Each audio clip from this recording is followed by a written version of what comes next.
네, 안녕하세요. 쌤TV 직격토크 김대규 PD입니다. 보시다시피 지금까지 분위기와는 좀 상당히 좀 틀리죠.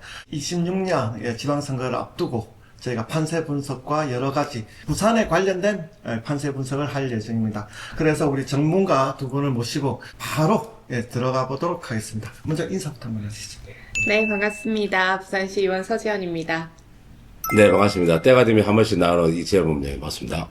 이제 바이오로 이제 80일대로 접어들었습니다. 지금까지 어떤 부산 시장 선거에 있어서 좀 총평을 한번 해보시죠. 네, 사실 정치의 시간에서는 이 80일 남은 시간도 굉장히 빠듯하게 느껴지긴 합니다만 사실상 우리 부산 시민 여러분들께는 아직까지 체감이 크게 되고 있지 않은 것처럼 보입니다. 그 이유는 아무래도 각 정당마다 후보가 확정되지 않았기 때문일 텐데요. 최근에 몇 차례 여론조사가 되어 왔던 걸 보면 그 결과를 분석해 보면 가장 집중해야 될 부분이 부동층이 여전히 많다라는 지점입니다. 메인 여론조사에서 22%에서 27%까지는 여전히 부동층으로 집계가 되고 있기 때문에 후보가 확정이 되고 나서 거기에 대한 지지층의 결집이나 그리고 각 후보별로 보고 있는 인물론, 능력, 그리고 도덕성, 거기에 공약까지에 대한 변수들이 좀 합해져서 그 향방이 좀 뚜렷해질 것으로 보입니다. 부산시만 보면 어느 정도 좀 윤곽이 나와 있다고 봐야죠. 이제 대세로 보자면 여당의 이제 전재수 전 장관, 지금 현 의원이고, 야당으로 보자면은 현 우리 박형준 시장이면 양강 세대가 계속 이제 이어져 나갈 것 같다는 지금 분위기는 이끌고 있는데, 아직 그 등록 전인데 아주 스펙타클합니다. 이 이슈를 저희가 짚고 넘어가지 않을 수가 없는데, 검증에 대한 부분도 있기 때문에, 우리 기자님, 사실은 그 전재수 전 장관이 출판 기념에 관련된 이슈들이 지금 이번에 처음은 아니에요. 대략적인 좀 설명을 좀 해주시죠. 아무래도 이제 많은 이론들이 오다 보니까 책 금액이 2만 원 정도 된 걸로 알고 있는데, 그러다 보니까 아마 흰 봉투를 많이 조금 준비를 했던 것 같아요. 원래는 법상 책자 금액 외에는 되돌려 주는 게 정상인데, 그게 아마 착오가 있었는지 그냥 5만 원 봉투가 그대로 들어간 것도 있었고, 또 일부는 흰 봉투가 다 소진이 되다 보니까 계좌번호를 줬는데 그게 전재수 전 장관의 계좌번호였다는 그런 지금 의혹들이 지금 나오고 있는 상황이기 때문에, 사실 그게 지금 현재 정관위가 지금 공식적으로 지금 고소를 되진 않았지만, 실질적으로 수사가 들어가거나 하게 되면 4월달, 5월달쯤에는 거기에 대한 어느 정도는 좀 가닥이 나오게 되면 선거에도 좀 영향이 미칠 걸로 예상이 되고 있습니다. 사실 어떻게 보면 이게 좀 정치자금법 위반으로 계속 어떤 그 조사가 들어간다고 봐야 되는데, 이 부분을 의원님이 보는 시각은 좀 다른 시각을 보실 것 같은데 어떻게 보셨어요? 앞서서 여론조사 관련해서도 말씀을 좀 드렸지만, 우리 부산 시민들께서 시장을 선택함에 있어서 가장 중요하게 생각하는 3요소가 능력과 그 다음에 정책 도덕성이었습니다. 그렇다면 이 세 가지 요인을 다 검증을 해야 되는 부분인데, 사실 지금 전재수 의원은 피의자지 않습니까? 그렇죠. 현재 무죄 판결이 나지 않았기 때문에 현재도 통일교 분품 수수의 피의자입니다. 거기에 2019년에 이제 통일교에서 또 책 500권을 다량 구매한 부분에 대한 부분도 논란이 있는 상황이죠. 거기에 이번 북콘서트, 그러니까 출판 기념회까지 한다라고 하면 벌써 돈 관련 의혹만 세 번째입니다. 이제 이런 상황들에서 과연 우리 시민들에게 이 본인들에 대한 의혹을 명확하게 해소하고 있다라고 말할 수 있는지에 대한 우려가 있고요. 정치자금법, 사실 이 출판기념회라는 건 그동안 좀 우회적으로 이 부분을 좀 피해왔다라는 비판들이 있어 왔는데, 사실상 이번 사안이 가장 그 부분을 분명하게 하고 있는 것 같습니다. 서영교 의원 같은 경우는 본인의 출판 기념회가 문제가 되고 나서 서울시장에서 철회하지 않았습니까? 이제 같은 정당 안에서도 그런 기준이 나오고 있는 상황에서 본인은 현재 의혹을 가지고 있는 상황에서 보다 자정하고 그 부분에 대한 성찰을 했었어야 되는데 그런 부분이 아쉽다라는 지점하고요. 출판기념회 안에서 또 개인 계좌 논란이 있지 않았습니까? 사실상 이게 출판기념회라고 하면 책을 판매하는 것이기 때문에, 그렇다면 그 인세를 내기 위해서 출판사에서 나와서 결제를 받거나 아니면 그 계좌 또한 출판사 계좌가 되어야 되는데 그러지 않았습니다. 이제 그런 부분에서 개인 계좌는 본인이 알려주지 않으면 알 수가 없는 부분인 거고 후원 계좌랑도 달랐기 때문에 이제 그런 부분에 대해서 면면이 의혹이 해소가 되지 않고 있다라는 지점은 굉장히 좀 심도 있게 들여다봐야 할 것입니다. 특히 이렇게 책값을 현저히 초과하는 금액이 이제 정치활동에 대한 금전 제공이라고 된다라고 하면 정치자금법 위반 소지도 있기 때문에 면밀히 들여다봐야 할 것으로 보입니다. 방금 말씀하셨듯이 전재수 장관에 대한 이미지는 사실은 민주당 안에서도 깨끗한 정치인, 맑고 청량한 그 정치인이라고 좀 많이들 알려져 있는데 방금 말씀하셨듯이 서영교 의원 같은 경우에는 출판 기념회 하나의 그것 때문에 사실 서울시장 후보를 내려놨잖아요. 이제 경선에서 내려놨는데 거기에 지금 몇 배 더 의혹뿐만 아니라 심지어는 지금 피의자까지도 지금 소환되어 있는데 지금 계속 그냥 부정을 하는 거죠. 아직 뭐 나온 거는 부정을 하고 있으면서 잘 모른다. 그게 참 말이 안 되는 게 2019년도에 출판기념회에서 그 당시에 통일교에서 저 500권을 1000만 원에 구입을 했단 말이에요. 근데 아무리 생각해도 내가 알지도 못하는 사람이 1000만 원을 주고 구입을 하나요? 아니 우리 기자님은 뭐 좀 객관적으로 보실 때 뭐 어떻게 보세요? 원래 이게 선거법에 보면 이번에 출판기념회 같은 경우에는 공식적으로 책을 판매할 수 있는 이야기지만 원래 자기 이름으로 된 우편물을 사실 판매를 실질적으로 그렇죠. 자기 취직이나 할 수 있는 부분을 갖다 다 선거법 위반에 걸리는 내용으로 되어 있기 때문에 사실 언론에서도 뭐 신문이나 보도자에서는 인터넷 뭐 인터뷰 자료라든지 나올 수 있으나 그걸 책자가 판매하거나 사들인다는 거는 좀 많은 리스크가 크다는 부분에서는 있을 수 없는 일이라고 볼 수 있는 거죠. 방금 의원님도 그 얘기 하셨잖아요. 책은 출판사에서 파는 거 맞죠? 네. 그리고 출판사 대행은 대행을 모두 서점에서 하든지. 근데 전재수 의원의 관계자들이 책을 좀 팔았던 것 같거든요. 만약에 이게 사실이라면 이것도 상당히 큰 문제가 되는 거죠. 세금 문제까지도 벌어질 수가 있죠. 지금 같은 경우는 책이 한 권에 18,000원으로 지금 되어 있고 온라인 서점으로도 구매를 할 수 있는 곳이 약 75곳 정도 되더라고요. 그러니까 현장에 출판기념회에서 책을 구입하기 위해서 왔는데 그걸 모두 현금으로 지급을 했다. 그리고 그 개수가 지금 확인이 되지 않는 상황에서 그 웃돈까지 얹어졌다라는 의혹이 사실이라고 한다면 사실상 그렇다면 이게 출판사에 들어가는 돈과 개인이 취하는 돈에 대한 부분에 괴리가 있다라고 하면 사실은 세금의 문제도 발생할 그렇죠. 수 있다라고 봅니다.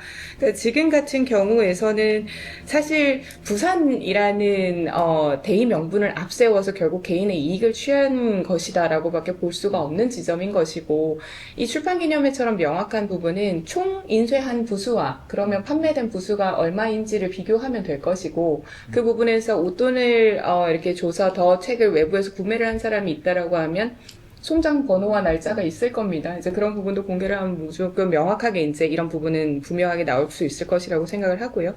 관행이 원칙 위에 서면 정치는 무너진다라고 생각을 합니다. 어느 순간부터 이런 금전적인 부분에 대한 감수성이 좀 무뎌진 것은 아닌가. 이 출판 기념회라는 부분이 그동안 관행이라는 부분에서 비판을 피해오다 보니 이번에도 문제의식이 좀 적었던 건 아닌가 생각합니다. 어쨌든 이번에도 현금으로 산 부분이 거의 대부분이었던 것 같아요. 사실은 그러면 현금 영수증을 해드릴까요? 라는 얘기를 반드시 해야 된다.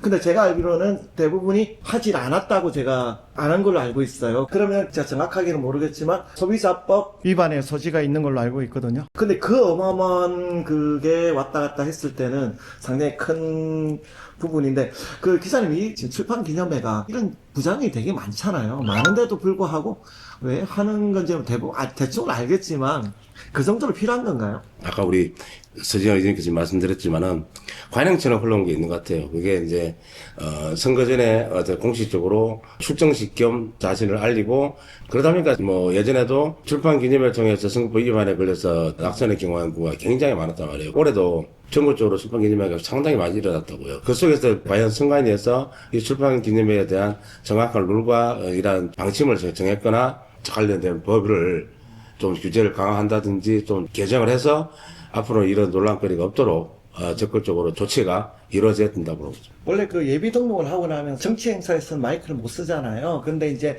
약간 얘가 지금처럼 출판 기념회 같은 경우에는 정치 행사가 아니기 때문에 마이크를 쓸 수 있는데 모르겠어요. 이게 지금 이것도 한번 논란의 지금 여지가 있는 것 같은데 분명히 그 자리에서 전재수 전 장관이 자기의 그 무죄 입증을 하듯이 나는 통일교와 전혀 상관이 없다라는 정치적 발언들을 상당히 많이 했어요. 근데 이게 그냥 말 그대로 방금 말씀하신 이게 출범식이랑 마찬가지인 거죠. 그럼 이게 제가 볼 때는 어느 정도의 분명히 이건 선거법 위반이 있는 것 같거든요. 이런 거 보면은 갑자기 저는 이제 오던 시장이 좀 생각이 좀 나긴 하는데 법이라든지 원칙이라든지 이런 부분에 대해서 너무나 안일하게 생각하는 게 아닌가. 그것도 부산시장을 준비하는 사람이 이런 부분은 좀 동감을 하시나요? 네, 공감합니다. 말씀 주신 것처럼 출판 기념회를 가장한 정치 행사로 볼 수 있는 그 기준을 저희가 면밀하게 다지고 있지는 않지만 사실은 해석할 수 있는 여지가 많지 않겠습니까? 사실은 이재명 정부에서 첫 낙마한 장관이고 그렇기 때문에 지금은 해수부 업무를 하고 있지 않고 그리고 북구 국회의원 아니겠습니까? 그렇다라고 하면 이 출판 기념회가 부산과 북극 항로를 얘기를 하고 있다는 건 결국은 부산의 전체적인 비전을 내겠다. 자신은 부산에 대한 정치적 이야기를 하겠다라는 그렇죠. 부분이라서 사실은 이 출판 기념회가 저희가 보기에도 지지자 결집과 그리고 출마 전환에 가까운 맞죠. 행사 아니었습니까? 이제 그런 상황이라면 더욱더 신중했어야 하고 더욱더 본인의 의혹을 소명할 수 있게 청렴하게 진행을 했어야 된다라고 보입니다. 얼마 전에도 그런 전재수 장관이 그 만덕 해운대간 그 대심도가 개통이 됐을 때 그런 얘기를 했었어요. 그냥 통행료가 좀 비싼 게 아니냐 뭐 제가 그 얘기 듣고 활짝 놀랬는데 거기가 자기 지역구잖아. 만덕이 지역구고 만덕 초등학교를 나왔단 말이에요. 그만큼 통행료가 높다는 거는 국회의원이 국비를 그만큼 안 가져와서 그런 거 아니에요. 자기가 국회의원이면 아니 돈을 많이 가져왔으면 그만큼 통행료가 그렇게 안 내도 되는 거잖아요. 그러니까 자기 발등을 자기가 찍는 거고 계속 자기가 삼선을 할 때마다 그 대심도에 대해서 엄청나게 뭐 역할을 했다고 했는데 그러니까 뭐냐면 그냥 까기 위한 그냥 비난을 하기 위한 그런 부분이라고 좀 생각을 하는데 뭐 이런 부분에 있어서는 의원님도 이런 부분들 많이 보시죠? 진정성이 이제 필요로 한 시기가 더 오는 것 같습니다. 그러니까 권력을 유지하고 권력을 잡기 위한 발언을 하느냐, 혹은 부산의 길을 찾기 위해서 부산만의 원칙을 세우는데 앞장설 것이냐라는 게 분명히 좀 보이기 시작을 할 거라고 보입니다. 앞서 말씀 주신 것처럼 만덕센텀 대심도 같은 경우에서 요금에 대한 불만이 있었다면 시가 협의를 요구하거나 시와 먼저 소통을 할 수 있었을 겁니다. 그 정책이 공개가 되기 전에 충분히 해당 지역구 국회의원으로서 시와 소통을 하면서 맞춰갈 수 있는 부분이 있었을 건데 그동안의 의사결정에는 그럼 개입을 하지 않았다라는 것으로 방증을 할 수가 있고 오히려 완성이 되고 나서 거기에 이제 재를 뿌리는 그런 그러니까 형태로 발언을 하는 것은 오히려 이 성과를 좀 더 평가절하하는 부분이 아닌가 좀 안타까운 지점이 있습니다. 그러니까 어쨌든 뭐 선거에 나올 때는 원칙이라는 게 필요하잖아요. 어떤 원칙이 제일 중요하다고 생각하세요? 최근에 부산시 의원분들과 그리고 구의원분들, 그러니까 청년 의원분들께서 모여서 기자회견을 하신 적이 있어요. 이게 전재수 의원이 시장으로 출마하기 위해서는 의혹 해소가 먼저이다. 그러니까 그 부분이 가장 선거의 명확한 원칙이라고 생각을 합니다. 선거에 나오기 전에 우리 시민분들에게 선택을 받기 전에 본인이 가지고 있는 의혹부터 명확하게 회수하는 것이 원칙이라고 봅니다. 의혹 안 하면 오히려 그게 더 큰 그럼요. 의혹을 낳고 또 그 더 큰 또 문제를 낳는 것 같습니다. 또 그 와중에 또 좋은 소식이 하나가 있어요. 저희도 웬만해서는 대중교통을 이용을 하는데 아주 저는 되게 읽어보고 깜짝 놀랐는데 이 정책이 나오면서 많은 호감들을 많이 얻는 것 같은데 어떤 정책인지 좀 구체적으로 한번 더 말씀. 뭐 가장 최근에 이제 발표가 되었던 동백패스 이야기를 드리지 않을 수가 없을 것 같습니다. 바로 이제 다음 달 4월부터는 이제 대중교통을 45,000원 이상 쓰게 되면 누구나 무조건 환급을 이제 받게 되는데요. 제가 처음에 이 동백패스에 대한 정책을 시장님께서 이제 출범을 하셨을 때 건설교통위원회에 그래요? 있었기 그렇죠. 때문에 그 당시의 분위기를 좀 살펴보면 전국에서 처음 이루어진 정책이었습니다. 사실은 국토부가 K패스를 이야기하기 전에 동백패스가 먼저 시작을 했고 그 부분이 이제 차관이 돼서 이제 K패스가 서울부터 해서 이제 전국으로 나아가고 있는 상황인데요. 처음에 이제 시의회에서 이 부분에 대해서 좀 우려를 표했던 게 시 재정 부담 그렇죠, 때문이었습니다. 그러니까. 네. 그런데 이번에 K패스와 그러니까 모두의 카드죠. 모두의 카드와 이제 동백패스가 연계가 되면서 시의 재정 부담은 줄이고 시민은 더 많은 혜택을 받을 수 있게 됩니다. 그러니까 한 달에 적어도 한 일주일에 한 3-4번 정도 대중교통에 왕복을 타는 분들이면 이제는 모두 다 혜택을 받으실 수 있다라는 의미인데, 누구나 자유롭게 부산 안에선 이동을 할 수 있다라는 의미가 되고, 특히 청년들 같은 경우나 또 우리 자립 청년들이나 또 기초생활 수급에 대상하는 분들 같은 경우는 아르바이트를 구하거나 아르바이트를 가기 위해서라도 필요한 그런 이동 자체의 부담이 줄어들기 때문에 청년들의 입장에서는 굉장히 환영할 부분이라고 보고, 우리 직장인 분들 같은 경우도 경제적 부담이 훨씬 줄어들 것으로 보입니다. 그럼 구체적으로 이게 그럼 지하철, 버스, 그리고 마을버스, 경전철까지, 시외버스도 다 포함됩니다. 시외버스까지 네네네. 다 포함되고, 네네. 광역버스까지 다 네네. 포함이 된다는 거죠. 그러면 경남권까지 왔다 갔다 하는 광역버스까지도 다 네네. 포함이 되는, 상당히 엄청난 효과가 있을 것 같은데. 저도 뭐 여쭤보고 싶었던 게, 이게 또 어떻게 보면 포퓰리즘 이야기가 또 나올 수밖에 없는데, 그 부분은 많이 좀 해소가 된다는 거죠. 전체를 좀 봐야 될 것 같습니다. 이게 지금 우리 부산시장에 대한 그 정책이나 공약 중에서도 가장 시민들이 많이 원하는 게 양질의 일자리 강화거든요. 그러면 그 일자리에 대한 강화를 하기 위해서는 결국은 시민들의 삶이 편해지는 것이 먼저이고, 그렇게 해서 기업이 하기 좋은 환경이 만들어지는 것이 후순입니다. 어떻게든 부산이 굉장히 긴데 지형이 끝에서 끝까지 가는 부분에 대한 부담감도 적어지고, 그 이동이 좀 더 활성화되기 시작을 하면서 경제적 효과와 그리고 내수 진작 효과에 더해서 기업들에게 좀 더 매력도를 높일 수 있는 그런 도시를 하나하나 만들어가는 퍼즐들이 지금 쌓이고 있다라고 보면 좋을 것 같습니다. 참 이런 정책들이 나오면서 뭐 직접적인 연관되는 부분들이 몇 개가 좀 계속 좀 나오고 있죠. 워낙에 우리 박현준 선생님 같은 경우는 글로벌 후보 도시 특별법 추진이라든지 8조원대 투자 유치라든지 15번 도시라든지 다양한 대형 프로젝트를 이제 내놓으면서 사실 1년, 2년, 3년 안에 이루어질 수 없는 사회거든요. 큰 프로젝트들이 전면 배치되다 보니까 그 부분들이 많이 시민들한테 인식이 된 측면이지만, 속으로 들어가다 보면 자연스럽게 그냥 스며들었다고 보시면 될 것 같아요. 스며들면서 그게, 근데 어느 정도 안에 임기치가 딱 끝나는 거는, 우리가 어느 정도는 조금 사는 도시가 됐구나. 그러다 보니까 최근에 청년들이 떠나고 싶지 않은 도시다라고 얘기할 정도로 나왔지만, 일자리라든지 다양한 좀 여러 가지 부분이 조금 미진한 부분이 있을 수 있겠으나, 박현준 시장이 정책을 그동안 또 많이 펼쳐봤고, 또 추진했고, 그런데 기획력이 있는 시장이라고 시민들한테는 인식을 하기 때문에 그런 안정형으로 좀 흘러갈 수도 있고, 그게 아마 많은 분에서는 좀 어필이 되고 있지 않나 생각합니다. 최근에 이제 저는 아무래도 주변에 아기 엄마들이 좀 계시다 보니까 우리 어린이까지 이렇게 자녀를 양육하고 있는 부모님들하고 말씀을 나눠보면, 어린이 교통요금이 작년부터 전면 무상이었던 그쵸. 부분을 굉장히 크게 생각을 하셨어요. 그러니까 부산시가 지금 들락날락이라고 해서 어린이가 갈 수 있는, 가족들이 함께 갈 수 있는 공간도 많아지는 것도 고무적이고, 남천동에 있는 도모원 같이 관사를 이제 개방해서 가족들이 찾을 수 있는 그런 공간은 많아지는데, 사실상 엄마나 아빠 중에 이제 차가 없는 부모님들도 이제 아이들하고 다니는 부분들은 굉장히 자유롭게 이동을 할 수 있다라는 것과 주차에 대한 부담도 없다라는 부분, 그래서 어린이를 양육하는, 아동을 양육하는데 삶의 질이 훨씬 더 높아지고 있다라는 것이 증명이 되고 있는 것으로 보이고요. 실제로 세이브 더 칠드런에서도 이야기를 한 것처럼 부산이 아동 삶의 질 1위 도시로 선정이 됐습니다. 이제 이러한 좀 더 면밀하고 섬세하고 생활 밀착형 정책이 분명히 자리를 잡고 있다라고 보입니다. 참 이렇게 스며든다라는 얘기가 참 저도 제가 좀 와닿는 것 같아요. 제가 작년 같은 경우에 350만 그 외국인 관광객 그 이야기를 들으면서 가만히 있는데 그들이 오지는 않을 거 아니에요. 그런 것들 하나하나가 사실은 피부로 느끼는 사람 되게 많아요. 또 그게 얼마나 큰 거냐면, 사실 외국인 관광객 7명이면 정주 인원 1명하고 똑같다는 얘기를 할 정도니까, 그래서 이제 무조건 서로 나눠 먹게 하듯이 다른 도시에 있는 청년들 데리고 오고 이렇게 그런 것보다는 어떻게 보면 이렇게 또 다양한 방향으로, 이게 어떻게 보면 하나의 좀 4년 동안 같이 하셨으면 그 성과라고 볼 수 있겠다, 그죠? 부산이 굉장히 세련돼졌다고 저는 생각을 해요. 그러니까 그동안은 중앙정부에서 주어준 그 부산에 대한 이미지, 제2의 도시이고 항구도시다 라고만 서울의 시선에서, 수도권의 시선에서만 규정했던 부산의 틀을 바꿔서 글로벌 도시라는 틀을 마련을 해서 이제 우리 부산의 경쟁력을 세계로 뻗어나가게 하겠다.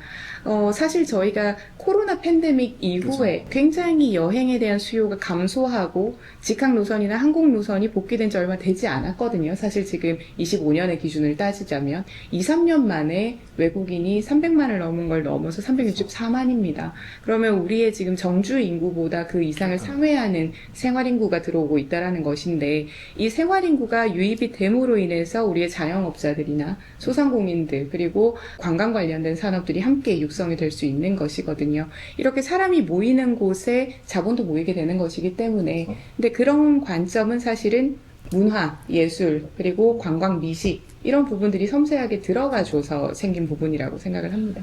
누가 그런 얘기를 하더라고요. 아마 이런 속도로 나가면은 정주 효과로 있는 인원이 500만이 된대요. 그게 그러려면 그 외국인 관광객이 1000만만 넘어가면 우리 있는 그 320만 시민과 1000만의 외국인 관광객이 합치면 정주 인원이 사실은 그러면은 거의 500만이 되는 거죠. 근데 500만이 되면 뭐가 생기냐면 가만히 있어도 일자리가 생기는 거잖아. 일자리 때문에 더 많은 600만 이상의 효과를 하고, 그리고 한 2천만 명 이상이 오면은 거의 1000만 명 이상의 효과가 나올 거다. 그러면은 부산만 가지고도 거의 특별시와 같은, 수도권과 같은 이루어진다는 얘기를 하더라고. 그러니까 이야기만 들어도 되게 좀 멋있는 것 같아요. 자, 그래서 이렇습니다. 이런 부분들이 우리 시민들이 알고 많이 행복해졌으면 좋겠다라고 우리 시장님이 하고 싶은 얘기가 좀 많으신가 봐요. 그래서 24일이죠. 그 행사 한번 좀 설명 좀 해주시죠. 네. 오는 3월 24일.